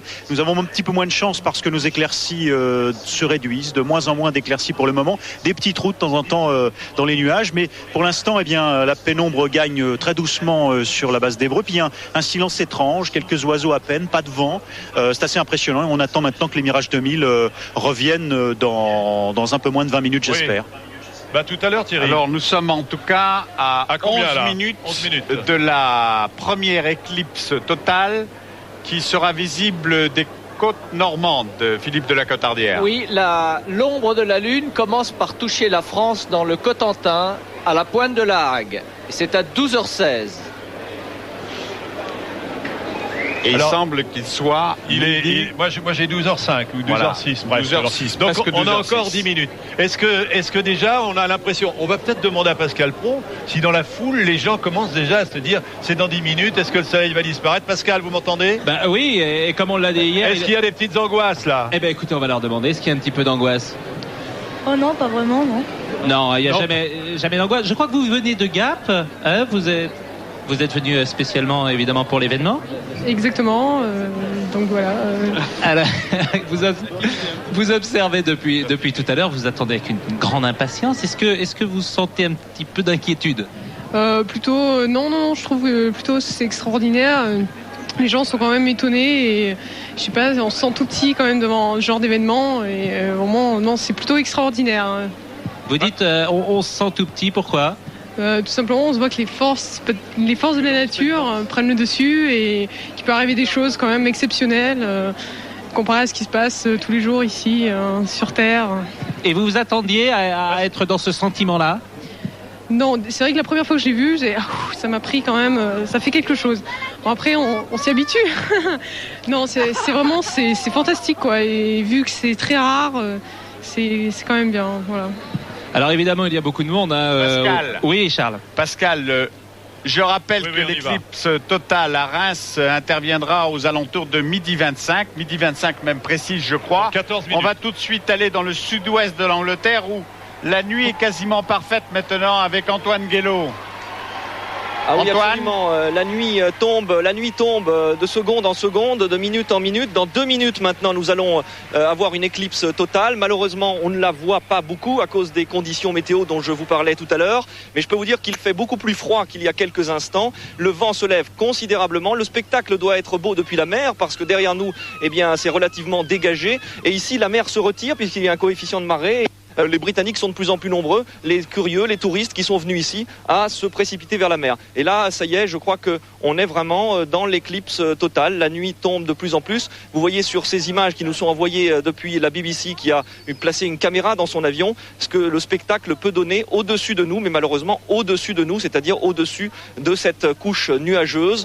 Les appareils photo crépitent de plus en plus. C'est à peu près la seule chose que j'aperçois sur la plage puisque la nuit maintenant est complètement tombée. Je peux vous dire que les mouettes sont extrêmement nerveuses puisqu'on parle beaucoup d'animaux. Alors il y a une sorcière hier qui me disait une chose, qui me confiait que pendant l'éclipse totale il faut faire un vœu. Bon, j'ai beau faire le vœu que la météo devienne plus clémente, ça ne marche pas semble-t-il. En tout cas ça y est, c'est la nuit noire. Là. Presque noire. Mais c'est la nuit noire là. Hein. Presque. Il reste ce halo là, c'est très peu de choses. Un tout petit croissant, mais ça n'est pas encore la nuit. Ah mais dans une minute, hein, regardez, ce sont les images voir, là, on n'est pas loin, de la BBC. On va peut-être voir jaillir des protubérances. Remettez-nous les images de la BBC, voilà. Mais là, tout à l'heure, vous disiez, Antoine, que la température avait nettement baissé. Est-ce que vous pouvez estimer à peu près de combien de degrés ? Ah là, écoutez, j'ai commencé cette émission simplement avec une petite veste. Je peux vous dire, ça y est, là, c'est la nuit noire, là. C'est la nuit noire, ça y est, quasiment, là. Quasiment, à peine, c'est la nuit noire. Quasiment. Je peux vous dire que j'ai une veste. Encore, j'ai une veste sur moi, la température a dû baisser de 6 ou 7 degrés, hein. Vous voulez dire au niveau de votre tête ou au niveau de vos pieds ? Parce qu'il y a une plutôt au niveau de la tête. Hein. Au niveau de la tête, donc ça veut dire qu'au niveau de la tête, Philippe, il y a combien en gros de différence ? Lorsque l'éclipse totale commence, il y a une baisse d'au moins 5-6 degrés. Hein. Oui, ce qui est parfaitement compréhensible puisque la Lune, masquant le Soleil, prive donc de la chaleur du Soleil la Terre. Bien sûr. Et cela dépend aussi de la nébulosité qu'il y a, bien sûr. Mais ce que je comprends plus difficilement, c'est que le vent se lève. Il y a un phénomène de turbulence de l'air qui est accru par la différence de température rapide. Est-ce qu'on peut demander à Penzance, à notre ami Guélaud, si lui, il ressent ce vent autour de lui ? Antoine ? Absolument, ça y est, moi je ne vois plus rien à Penzance, j'aperçois à peine les flashs, les crépitements des appareils photo. Je peux vous dire que ça y est, nous sommes dans une période de nuit noire, je n'aperçois plus les personnes qui sont autour de moi. Et je peux vous dire que l'éclipse totale. On ne voit pas encore la couronne, apparemment. Oui, elle est à l'heure, il a dit 10. C'est l'éclipse. Est-ce que il y a encore un... Oh, très peu léger. Une esquisse de. Mais pourquoi on ne voit pas encore la couronne ? C'est à cause du mauvais temps. Voilà. Non. Est-ce que vous voyez la couronne déjà ? Non, vous ne voyez rien. Ce sont les images de la BBC que vous n'avez pas devant vous, bien entendu. Antoine, est-ce que vous ressentez le vent ? Ah ben voilà. Alors voilà, la couronne est apparue. Oh, on est en pleine éclipse là alors. Hein. Philippe de la Cotardière, c'est la fameuse couronne solaire. Voilà, c'est la couronne solaire et nous sommes en une période proche du maximum de l'activité solaire et donc nous avons une couronne qui est assez régulière. Il y a souvent des grands jets dans la couronne, mais plutôt en période de minimum d'activité. Là, nous sommes près d'un maximum et nous avons une couronne qui est relativement régulière. Mais remarquez les aigrettes qu'il y a, notamment au-dessus des pôles, où on voit toutes ces aigrettes qui s'échappent du soleil et que l'on appelle des plumes polaires. Magnifiques images que nous envoient nos confrères en direct, nos confrères de la BBC, avec qui nous sommes associés dans cette opération Eclipse. Et le soleil perd de cette façon des millions de tonnes d'hydrogène par seconde. Et ce vent solaire, qu'on appelle le vent solaire, arrive jusque dans le voisinage de la Terre. et peut provoquer des graves perturbations. Alors on va voir les effets de ce vent sans doute sur Antoine Guélaud. Antoine, le vent s'est considérablement levé. On voit vos cheveux. Le vent s'est considérablement levé. Ah oui, là il fait très très froid, c'est la nuit noire, le vent s'est considérablement levé. Et autour de moi, eh bien, les milliers de personnes qui sont là, on dit que les Britanniques sont flegmatiques. Je peux vous dire qu'il y a beaucoup de cris de joie, certains cris de peur sans doute. Mais en tout cas, beaucoup d'admiration devant ce spectacle magnifique que vous allez pouvoir voir en France dans quelques instants maintenant. Ici, ça, il y a des applaudissements derrière. On voit déjà vos images de Grande-Bretagne, Antoine. On voit ce que vous voyez, peut-être moins bien vous. Nous le voyons grâce aux caméras donc qui sont en direct de la BBC, et on voit exactement le soleil est recouvert totalement par la lune, quoi. Alors que si Gilles Amado pouvait nous montrer, ou Philippe Perrault pouvait nous montrer simplement ce qui se passe à Reims. Si on pouvait voir les deux images. Ah là, ça y est, on a vu. Voilà Reims. Et nous allons revenir en Grande-Bretagne. À Grande-Bretagne, parce que là on voit un phénomène là. Vite l'image de la BBC, s'il vous plaît, Gilles. Envoyez-nous l'image, merci. Ça, c'est ce qu'on voit de Reims actuellement. On en a encore pour quelques minutes, Charles. Il nous reste encore 8 à 10 minutes. Alors maintenant, donnez-nous... Ah oui, vous n'avez pas d'autre image de la Cornouaille? Du sud-ouest regardez, c'est quand même très beau ici. Regardez Reims, c'est sublime. Oui, et alors on constate que la différence entre la distance qu'il y a entre la Cornouaille et nous, eh bien... Eh ben voilà les Cornouailles. La Cornouaille est en train de ressortir déjà. C'est Penzance, ça. Voilà. On voit déjà le soleil qui ressort. Et voilà, pour eux, c'est déjà fini. Eh ben c'est déjà fini. Et pour nous, ça n'est pas encore commencé. Ceux qui avaient des grandes peurs, là, hein, tous les prophètes de malheur, eh bien, retrouvent leur soleil. Phébus revient. Mais c'est vrai qu'on sait à peu près, on connaît bien maintenant les mécanismes du système planétaire depuis près de 4 siècles, et pourtant c'est toujours source de mythes et de légendes, même aujourd'hui encore. Oui, parce que tout ce qui se passe dans le ciel a toujours un côté très impressionnant, un côté qui fait appel à la mythologie. Oui, parce que ça change l'ordre des choses. Voilà, ça change l'ordre des choses. Le ciel symbolise l'ordre. On va aller voir si l'ordre règne chez les animaux du zoo. Est-ce qu'on peut aller... Ah, voilà, Amiens, voilà un loup. C'est un loup, ça. Comment se comporte Absolument, Jean-Claude, c'est un loup.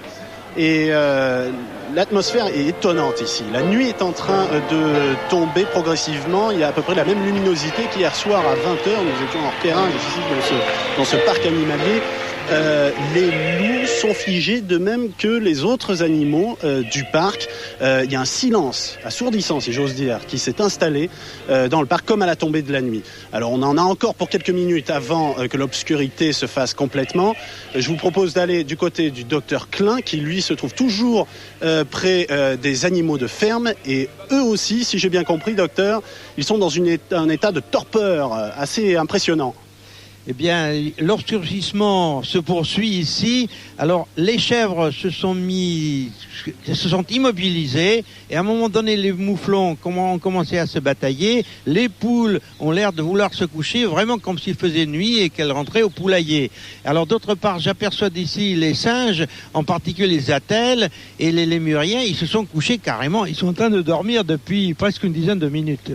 Michel Klein. Voilà, donc je suppose... Fécamp Michel Floquet. Ou alors d'abord Fécamp Michel Floquet, c'est un peu désordonné, mais voilà Michel Floquet, c'est l'image que nous envoie Michel Floquet. Michel. Oui, mais c'est un étrange crépuscule qui est en train de s'abattre ici sur la mer. Et sur les falaises, absolument, l'éclipse complète est prévue à 18. Vous voyez, il est 16, un peu passé. Nous sommes à moins d'une minute et demie. Oui, dans une minute ou à peine une minute, ce sera la nuit complète ici, comme celle que nous avons vécue depuis la Cornouaille tout à l'heure. Et c'est très étonnant de vivre cela au bord de la mer, car pour l'instant, avant le vent qu'on nous annonce, avant le rafraîchissement, il y a surtout un calme étrange. La mer est lisse, les bateaux ne bougent plus, ceux qui sont tout autour là de nous. Et chacun sur ses falaises a les yeux rivés vers le croissant de soleil que l'on voit à travers les nuages. Pardon ? C'est presque complet votre éclipse là maintenant, si j'en juge par les images que nous avons. Pas tout à fait encore, il y a encore un peu de luminosité, mais je pense que dans les secondes qui viennent, dans 50 secondes, est-ce que vous ressentez un vent vous aussi? Non, pour l'instant, c'est le calme le plus absolu et le plus étonnant. Une sorte de crépuscule qui avance très vite. Je ne sais pas si à l'image cela se voit, cela se sent, mais il fait de plus en plus nuit, évidemment. Et chacun, pour l'instant, est un peu pétrifié par ce spectacle, je dois dire. La falaise est très calme. Les gens ne disent rien, ils observent, ils regardent. Certains essayent de faire des photos. La nuit vraiment avance là, d'une manière très perceptible, en tout cas pour nous. J'espère que vous le ressentez aussi en regardant les images que nous nous envoyons. Voyons très bien. Et elle avance dans le noir presque complet là. Je dois dire. Vous êtes dans le noir presque complet là. L'ombre a envahi la mer. Je ne sais pas si vous le voyez derrière moi, mais la mer est véritablement, surtout vers l'ouest, vers la Grande-Bretagne, elle est encore totalement noire. Et là, nous rentrons dans la nuit. C'est peut-être. Si, on vous voit bien dans la nuit. Dans un crépuscule quasiment total. C'est un crépuscule absolu, étrange, presque la nuit, même si l'horizon très loin reste relativement éclairé par rapport à cette nuit qui tombe ici. Vous entendez peut-être les gens. Et d'ailleurs, comme la nature fait bien les choses, nous apercevons maintenant le soleil. Les nuages se sont un peu dissipés et nous pouvons les voir. Vous pouvez le voir, ce masque croissant de soleil qui reste encore et qui vient au bon moment nous régaler de ce magnifique spectacle que nous attendions sur ces falaises depuis 10h30 du matin. Maintenant, eh bien, nous l'avons au bon moment, le soleil, masse croissante de soleil qui s'en va. Et la ville crépite de flash littéralement. Écoutez le bonheur des gens. Je vous entends très mal. Alors qu'il fait nuit maintenant. Il fait totalement nuit. Écoutez.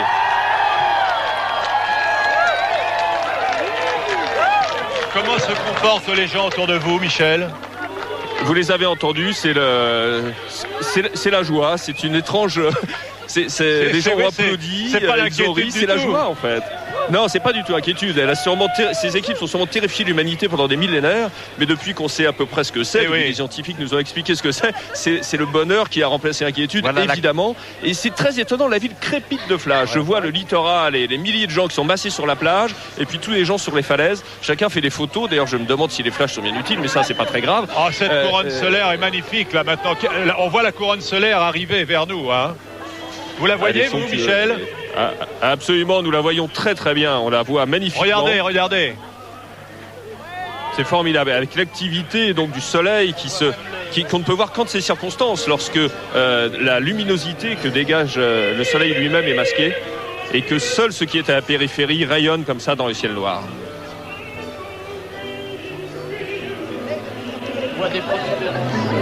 Voilà, la couronne solaire, Philippe, continue à se former. Ça dure combien de temps en gros la couronne solaire ? La couronne solaire, on la voit pendant le temps de la totalité, donc c'est environ 2 minutes cette fois-ci. Il y a des éclipses qui sont plus longues, qui peuvent durer jusqu'à plus de 7 minutes, mais malheureusement celle-ci ne dure que 2 minutes.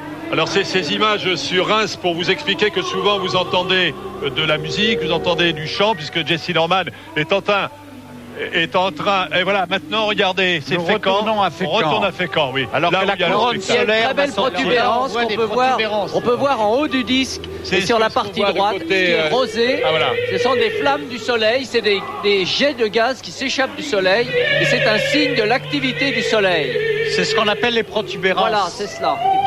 Et c'est le seul moment où on puisse les observer comme ça, sans appareil spécial. Et ce gaz qui entoure le soleil, c'est lui qui perturbe souvent. Oui, c'est de la matière qui s'échappe du soleil et c'est en même temps des particules, des flots de particules qui s'échappent du soleil. Oh, le soleil revient. Voilà, là c'est l'anneau de diamant, c'est la réapparition du soleil. Et ce scintillement, c'est ce que vous appelez l'anneau de diamant. Voilà, c'est soit le dernier éclair de soleil avant la totalité, soit le premier après. Cette image est magnifique, quoi. C'est bluffant.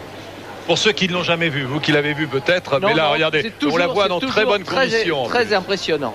C'est l'image de Fécamp, magnifique. Mais ces protubérances, de toute façon, qui existent aussi lorsqu'il n'y a pas d'éclipse totale, bien sûr. Oui, bien sûr. Il y a de véritables explosions et une fusion nucléaire, en quelque sorte, à près de milliers de kilomètres d'altitude. Oui, ce sont des jets de matière qui peuvent s'échapper jusqu'à plusieurs dizaines de milliers de kilomètres. Et nous voilà à Reims. Regardez, regardez la baisse de luminosité. La baisse de lumière est très rapide. Il ne reste plus grand-chose. Regardez. Alors là, je crois qu'on va essayer rester ici maintenant. On va essayer de mettre nos lunettes. Nous allons mettre nos lunettes comme tout le monde, bien entendu. Parce que jusqu'à présent, avec Jean-Claude, nous n'avons absolument rien vu. Pour la frime, on n'a rien vu, on voit tout à l'entrée. Et partiel, évidemment, qui va être total dans 3 minutes. Je pense qu'Alain Gillot-Pétré est fébrile, il a quelque chose à nous dire. Oui, Alain, juste Gilles Amado, une seconde. Vraiment une seconde. Une seconde. Mets-toi sur le... 2 minutes, l'éclipse totale sur Reims. Mets-toi sur l'image de l'Europe. On va voir la nuit à gauche. La nuit qui tombe. Non, pas celle-là. L'image qu'on a sur Météotel en ce moment. La nuit tombe complètement. Elle est colorée. Bon, laisse tomber l'image, tant pis. Non, il vaut mieux voir. Je crois qu'il vaut mieux tout à l'heure. Pour le moment, ici, c'est la nuit qui tombe. Le parvis donc de Notre-Dame de Reims, qui a vu tant de célébrités, de rois ici défiler. La dernière grande manifestation qui s'est tenue à cette place avant l'éclipse, c'était il y a quelques années lorsque le général de Gaulle a reçu monsieur Adenauer pour les grandes retrouvailles franco-allemandes. Regardez, vous voyez, c'est presque la nuit complète qui tombe. La cathédrale s'est d'ailleurs illuminée. Je pense qu'on va pouvoir voir la façade en même temps. Ah oui, et on voit l'éclipse presque totale. Nous vivons voilà, la même image que celle que nous avons pu voir tout à l'heure dans le sud-ouest de l'Angleterre, puis à Fécamp. Voilà, l'ombre de la Lune avance inexorablement à la vitesse de 2800 km/h et elle va nous balayer dans quelques instants. Regardez, entendez la foule, mais c'est vraiment incroyable, hein. Je suis sûr que dans les milliers de gens qui sont là, la plupart n'ont jamais vu d'éclipse totale. Mais il n'y a pas cette fameuse inquiétude qu'on pouvait imaginer, quoi. C'est plutôt la liesse, c'est la fête.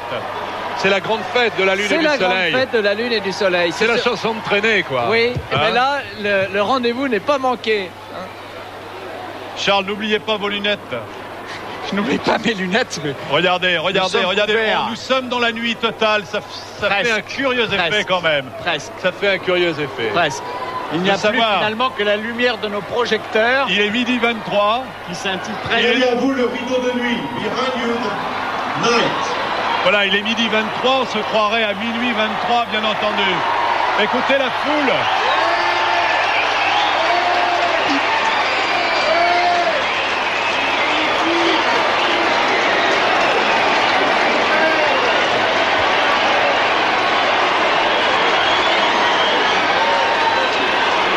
Voilà, ça y est, c'est magnifique. Voilà, c'est très beau là. Voilà, la couronne là. est magnifique. Ah, là, on voit la couronne. Là, on peut regarder sans lunettes là. Ah ouais, là, c'est magnifique. Là, c'est-à-dire qu'on peut enlever les lunettes. Ah oui, il faut pas mettre les regarder. Lunettes. Oui, allez-y. On a tout là. Là, tout le monde a enlevé ses lunettes, évidemment, puisque c'est un moment où l'on peut regarder sans les lunettes.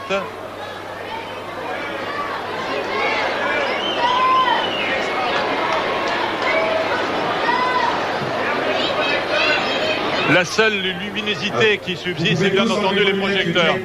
Take your eclipse glasses off for the next minute. Encore une minute, vous pouvez les enlever. Voilà des images vues du Catalina, de l'éclipse vue de notre avion Catalina. C'est merveilleux. Emmanuel Ostian est dans ce Catalina. Oui. Qui nous envoie ces images. Regardez la couche. Emmanuel, qu'est-ce que vous voyez là? Qu'est-ce que nous voyons? Alors écoutez, en ce moment, nous sommes dans le noir complet ou quasi complet. La température a baissé d'une quinzaine de degrés et nous voyons au-dessous de nous toutes les villes commencer à s'illuminer. Et puis naturellement, ces jaillissements comme des éruptions volcaniques à la surface de ce disque à présent noir. Le spectacle est magique, fabuleux.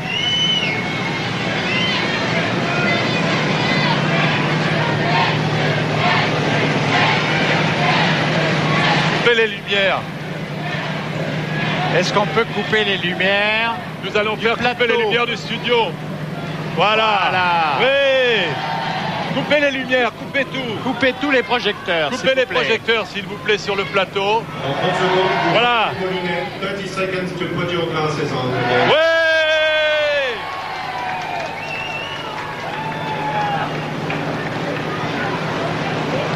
Et pendant que nous voyons les images filmées par le Catalina, ici à Reims, tout le monde va remettre ses lunettes, puisque le soleil, voyez les gens, voyez le mouvement de la foule, tout le monde remet ses lunettes afin de voir la réapparition du soleil. Alors que nous retournons à bord du Catalina avec Emmanuel Ostian.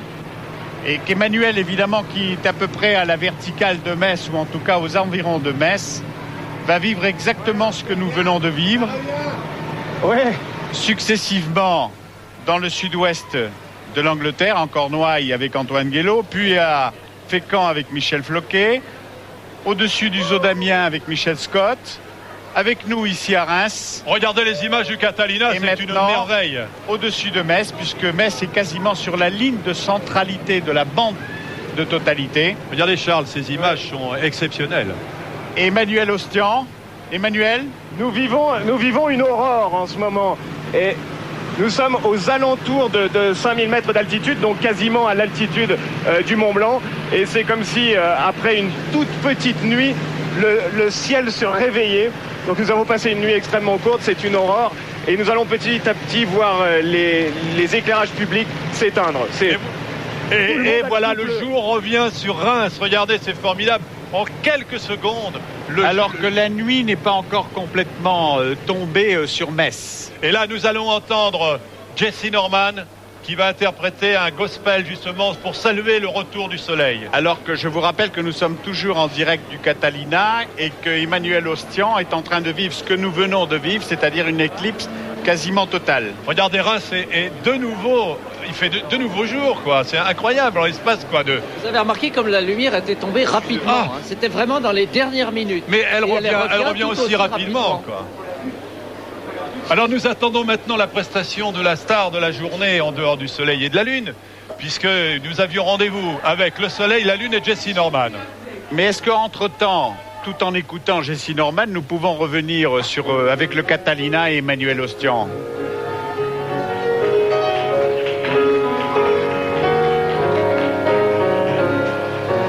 Voilà, la voix de Jesse Norman va accompagner de toute façon le vol du Catalina au-dessus de Metz. C'est une illustration sonore assez exceptionnelle et originale.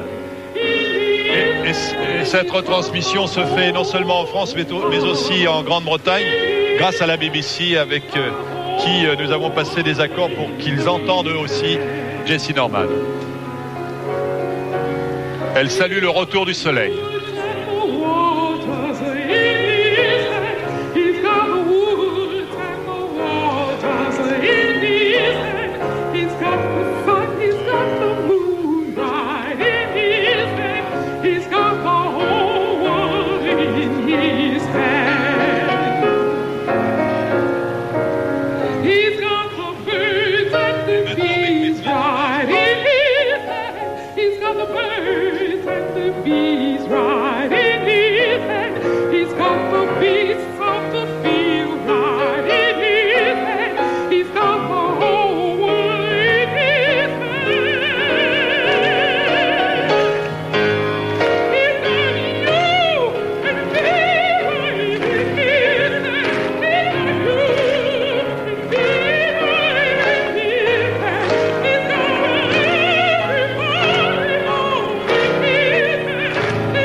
La prestation de Jesse Norman, on le disait, pour célébrer cette grande fête païenne du retour du soleil. Nous allons avoir maintenant les images, je pense, des Mirage 2000D qui viennent de retourner. Voilà, les Mirages arrivent. Dans quelques instants, nous aurons les images qu'ils ont pu filmer. Eux, ils étaient à 10 000, à combien? À 10 km je ne sais pas exactement. 10 000 mètres. 10 000 mètres peut-être. Ils volaient à 10 000 mètres. Entre 5 000 et 10 000 au large de Fécamp. Donc dans quelques instants, le temps de descendre la pellicule filmée par Jean-Claude Lédin, et nous aurons les images donc dans quelques instants. ils ont pu aller beaucoup plus que la vitesse du son au large de Fécamp, mais dès lors qu'ils abordaient les côtes de Fécamp, ils ne pouvaient de toute façon franchir le mur du sang. Alors voilà, on voit d'ailleurs à l'image Thierry Guerrier prendre les bobines de film. Oui, mais Jean-Claude Lédin est en direct, on pourrait peut-être lui demander ce qu'il a ressenti, lui. Il court avec la cassette.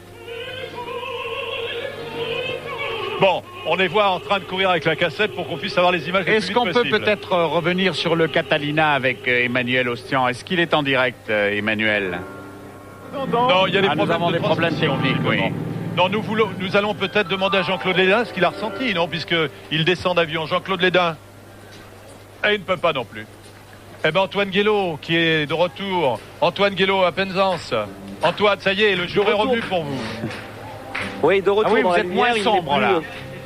Ah oui, il n'est plus minuit, il est de nouveau midi. Ça a été un spectacle extrêmement émouvant auquel vous avez assisté d'ailleurs vous aussi.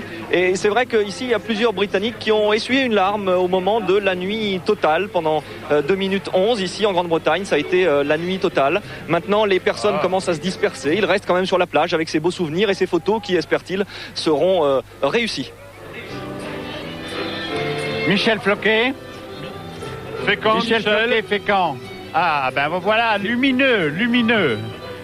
Merci Charles. Oui, écoutez, évidemment, ici aussi, le jour est revenu, les bateaux rentrent, et en tout cas, il s'est passé quelque chose d'unique pendant cette petite nuit d'un peu plus de 2 minutes, c'est que pour la première fois de son histoire, le phare du Cap du Faniet qui est là, pour sa première fois de son histoire, eh bien, il n'a pas brillé pendant la nuit. Il était éteint, comme tous les éclairages ici à Fécamp et dans les environs.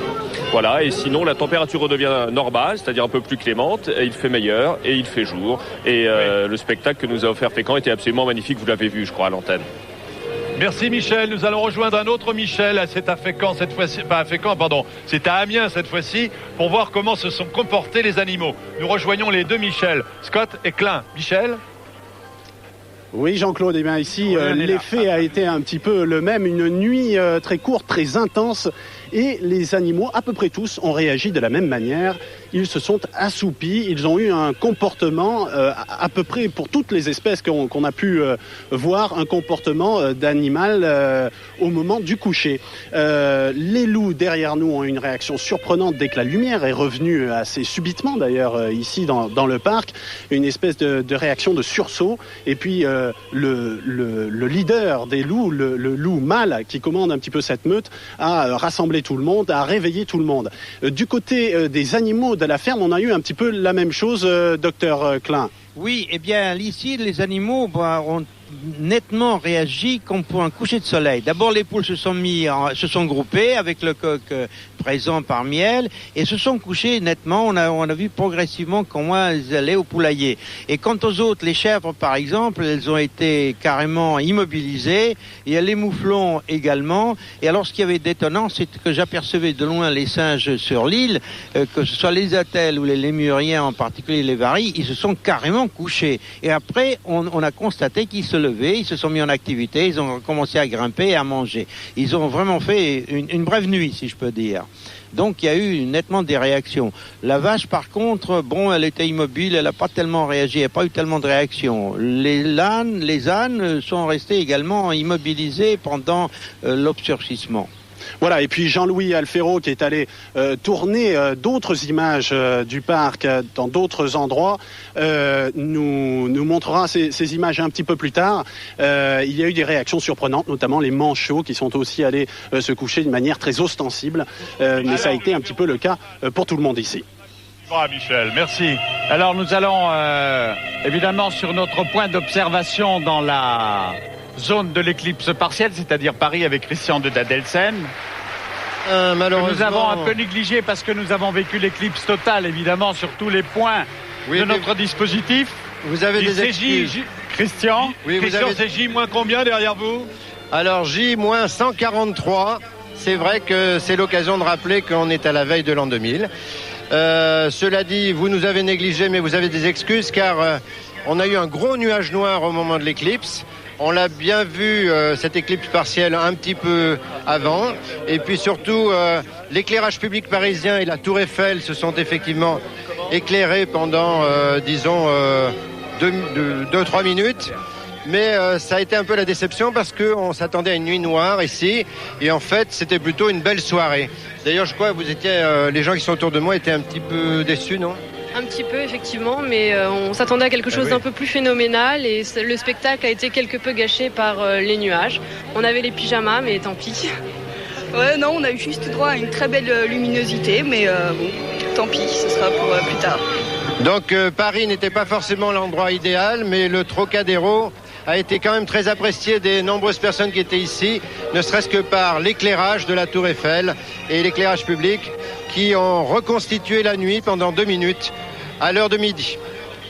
En tout cas, sur le plan de l'éclipse totale, nous avons été placés à des endroits idéaux, puisque entre le sud-ouest de l'Angleterre, en Cornouailles, puis avec Cloquet, puis aux Eaux d'Amiens, et surtout à Reims, où nous avons une éclaircie parfaite quasiment au moment où l'éclipse totale se produisait, avec les avions, puisque Thierry Guerrier, je pense, a récupéré les bobines filmées par Jean-Claude Lédin. Ah bah il y a le Catalina qui est prêt déjà. Dans quelques secondes, nous aurons de toute façon ce que les 4 Mirage 2000 ont pu filmer de l'éclipse totale du Soleil à plus de 10 000, 8 000 mètres exactement d'altitude. Par contre, le Catalina, cette fois, peut être, je crois, excusez-moi mon cher Alain Gillot-Pétré, mais nous avons peut-être le Catalina en ligne avec Emmanuel Ostian. Emmanuel, je vous entends, Charles, je vous entends très bien. Écoutez, nous entendons très faiblement parce que vous savez que notre ami Jessie Norman a une voix extrêmement puissante. Mais nous vous voyons très bien. D'accord, une voix beaucoup plus puissante que la mienne. Eh bien, je peux vous dire qu'ici, nous avons perdu 20 degrés en l'espace de quelques secondes. Nous étions aux alentours de 20 degrés et brutalement, la température est tombée à 0 degré, voire même dans des températures négatives. À l'intérieur, tous les techniciens, l'équipage avaient le souffle coupé. Nous étions en train de surfer par-dessus des stratocumulus et nous étions dans une nuit noire absolue. Je peux vous assurer que la sensation valait le détour. Bien. Alors nous avons fait venir Alain, vous avez été très bien. Alors non, c'est l'équipe de Reims, de Météo France, qui a été formidable, qui a fait un travail énorme pour nous apporter des outils formidables. Non, il faut leur rendre hommage pour leurs prévisions. Pour leurs prévisions aussi. Ils étaient au rendez-vous. Les mauvais augures d'il y a 6 jours auraient mieux fait de se taire. Vous n'allez pas donner les noms, vous n'allez pas donner les noms. Non, il y a eu trop de choses hurluberluesques qui ont été dites à propos de cette éclipse. Les scientifiques ont eu raison. Bravo, messieurs les scientifiques. Aussi, voilà. Et la Tour Eiffel est toujours là. Et Mir continue à tourner autour de la Terre. Continue à tourner avec un Français à bord. Nous l'aurons d'ailleurs en direct à sa descente de Mir dans quelques jours. D'ailleurs. Alors les hurluberlus auraient mieux fait de se taire. Très bien. On vous a bien entendu, Alain Gillot. Voilà. Alors, monsieur Ferrel et monsieur Philippe de la Cotardière, quel est l'intérêt? Évidemment, l'intérêt émotionnel d'une éclipse totale est évident, mais quel est l'intérêt scientifique d'une éclipse totale? L'intérêt scientifique, c'est qu'une éclipse totale, c'est le seul moment où on peut observer la couronne solaire. Or, la couronne solaire, elle a une importance très grande par les effets qu'elle a sur la Terre elle-même. C'est ce qu'on appelle la météorologie de l'espace. Et donc, l'éclipse totale, c'est le moment où on peut observer toutes les manifestations du champ magnétique sur le Soleil, par exemple. Et la France a construit un télescope dédié à ces observations-là qui se trouve aux Canaries. Mais quels enseignements pratiques peut-on tirer justement de cette observation soulignée par M. Ferrel? Pour notre vie quotidienne. Mieux connaître le Soleil, vous savez, c'est mieux comprendre les relations entre le Soleil et la Terre, et c'est donc utile pour nous, terriens, habitants de la Terre. Parce que nous savons que nous sommes sous l'influence du Soleil, pas seulement parce qu'il nous chauffe et nous éclaire, mais parce qu'il nous envoie tout un tas de particules, et l'activité solaire a certainement des influences que l'on ne connaît pas encore très bien. Nous parlions d'ignorer tout à l'heure, mais il faut savoir que le Soleil va complètement disparaître d'ici 5 millions d'années. Alors il va falloir trouver d'autres planètes pour aller vivre. Dans 5 milliards d'années. 5 milliards, pardon. Mais il y a aussi une chose qu'on n'a peut-être pas rappelée, c'est que dans environ 200 millions d'années, on ne pourra plus observer d'éclipse totale. Parce que la Lune s'éloigne de la Terre d'environ 3 cm par an. Et lorsqu'elle se sera suffisamment éloignée, c'est-à-dire à peu près dans 200 millions d'années, elle ne pourra plus provoquer une éclipse totale. Donc on n'observera plus que des éclipses annulaires. 200 millions d'années. 200 millions d'années environ. Bon, ça nous laisse un peu de temps. On va vous parler, docteur. Vous avez vu que tout le monde, vous avez écouté, tout le monde a mis des lunettes, il n'y a pas eu de problème. Vous allez peut-être les retrouver en rentrant à l'hôpital. Et j'avoue avoir retiré mes lunettes aussi pendant l'éclipse totale. Ah, voilà, vous avez retiré.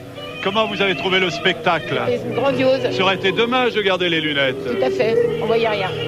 Alors, est-ce qu'on peut demander si nous avons les images de l'avion que Jean-Claude Lédin a pu tourner? Est-ce qu'on peut déjà les avoir, s'il vous plaît? On ne peut pas encore les avoir. Mais nous regardons encore une fois ces images magnifiques. Est-ce qu'on peut nous les repasser? Est-ce que Jean Amado peut nous les repasser? On va les repasser, dit Philippe Perrault. On ne s'en lasse pas. On n'avait pas vu ça en France depuis 38 ans. Et on ne le reverra pas avant 82 ans dans notre pays. Ah oui, mais ce qui ne veut pas dire de toute façon qu'il n'y aura pas entre-temps des éclipses totales. Bien sûr. Il y en a une en Afrique l'année prochaine. Et les chasseurs d'éclipses se donnent déjà rendez-vous à Madagascar ou au Mozambique le 21 juin 2001 pour la prochaine éclipse totale qui, elle, ouvrira le 3e millénaire. Mais Philippe Lacotardère, peut-on dire combien il y a d'éclipses totales par an dans le monde? Il y a au moins 2 éclipses de soleil par an, mais qui ne sont pas forcément des éclipses totales. Il y en a entre 2 et 7 par an. Alors, pendant que nous avons derrière nous Jessie Norman, c'est difficile de nous entendre, et nous allons faire un tour à la cathédrale Saint-Rémy, qui est pas loin d'ici à la basilique, où on entend en ce moment un concert qui est donné, un concert qui a été écrit spécialement pour la Lune.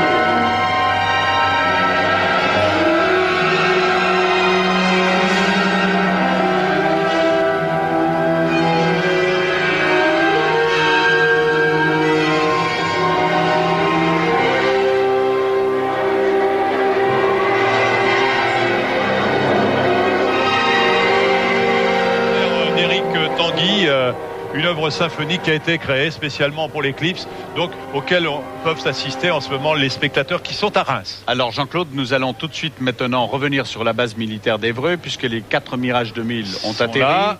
Que Jean-Claude Lédin, qui faisait partie de l'équipage et qui était dans son cockpit, a pu filmer l'éclipse totale à entre 8000 et 10 000 mètres, je pense. Donc il devrait avoir des images qu'on a pas encore vues. Il devrait en tout cas nous montrer ce qu'il a pu filmer et les commenter. Évreux, Thierry Guerrier, Jean-Claude Lédin.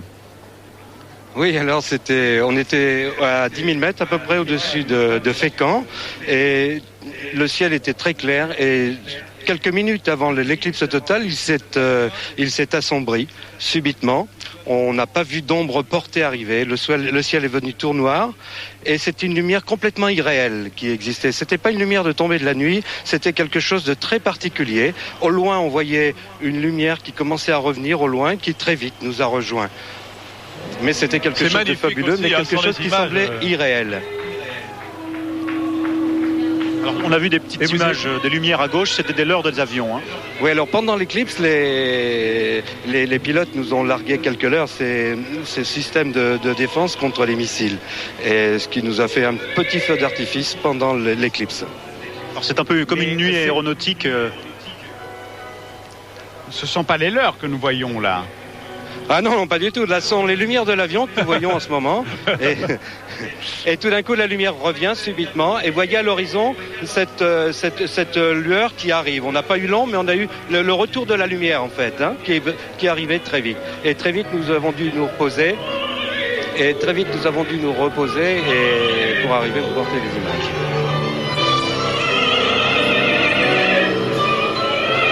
Là, de retour sur le plateau, on va se quitter dans quelques instants. On va demander à nos 3 invités leurs dernières impressions C'est quelque chose que vous avez vécu pour la première fois de votre vie, docteur. Tout à fait, c'est la première et la dernière. Et la dernière, non, mais qu'elle est en Afrique, c'est en 2001. Ah oui, vous avez raison. Pourquoi pas, Madagascar aussi. Non, c'est toujours émouvant de voir une éclipse, même si c'est pas la première fois, on est toujours content et on a envie d'en revoir d'autres. Même ici à Reims, il y avait des nuages, mais on a senti la nuit qui tombe d'un seul coup et la lumière un peu irréelle, comme il a dit le pilote de l'avion. Nous en avons été débarrassés des nuages quasiment au moment de l'éclipse totale. Au moment de l'éclipse, ça a été magnifique. On a vu des protubérances, on a vu le liseré autour du soleil tout rose. Philippe de la Cotardière, alors? Eh bien, je trouve que c'est toujours un magnifique spectacle et moi, j'ai toujours vibré face à tous les phénomènes astronomiques et celui-là en particulier, je pense qu'il est extrêmement impressionnant et je comprends que les anciens aient été tellement impressionnés par ce phénomène. Charles, nous on a vécu quand même un moment formidable, ensemble, tous ensemble. Qu'est-ce que vous dites, mon cher Jean-Claude? Oui, on s'entend mal. Bon, c'est un regret que nous allons nous quitter. Nous avons vécu ensemble donc un moment qu'aucun d'entre nous n'oubliera. Pour revoir un tel spectacle en France, il faudra donc attendre 2081. L'éclipse sera totale sur Paris. Si vous voulez en voir d'autres, il faudra voyager. Donc en Afrique, en 2001, les prophètes de malheur ont eu tort. Il n'y a pas eu de catastrophe, comme certains le précisaient. Mir vole toujours au-dessus de nos têtes et la Tour Eiffel est toujours là. Mir n'est pas tombé dessus. L'éclipse, elle, poursuit sa route. Elle se trouve, je crois, actuellement aux environs de la Roumanie. Grâce au dispositif mis en place, j'espère que vous avez pu suivre dans les meilleures conditions possibles ce merveilleux spectacle. Merci à nos équipes de direct. Merci à Francis Grisol, à Philippe Perrault et François Lepez qui, à Paris, ont eu la lourde tâche de gérer cet immense multiplex. Merci à Gilles Amado, le réalisateur, et à son équipe. Merci enfin à nos invités, Charles. Et puis on se retrouve pour la prochaine éclipse. Oui, avec Jessie Norman peut-être, ou sans Jessie Norman, mais en tout cas, merci à tous d'avoir vécu avec nous cette éclipse totale du soleil. Et nous avons rendez-vous maintenant avec Jacques Legros. Je vous retrouverai, moi, quant à moi, tout à l'heure, à 20h, dans nos studios de Boulogne, pour le journal télévisé. Au revoir, bon après-midi.